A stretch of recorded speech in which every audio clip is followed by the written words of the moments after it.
Hello everyone, how are you? I am Akrash, your teacher here, and I will teach you different questions and their answers. So I welcome you on classtheta.com.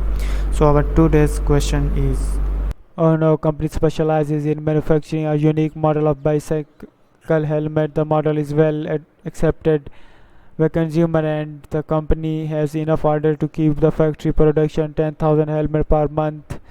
Ohno monthly manufacturing costs and other expense data are as follows: rent on factory equipment 11,400, insurance on factory building 2,390, raw materials 78,000, utility costs of our factory 9,910, supplies for general office 390, wages for assembly line worker 63,400, depreciation on office equipment 830, miscellaneous material 1,420, factory manager's salary 6,600, property taxes on factory building 470, advertising for helmet 14,400, sales commissions 10,990, depreciation on factory building 1,650.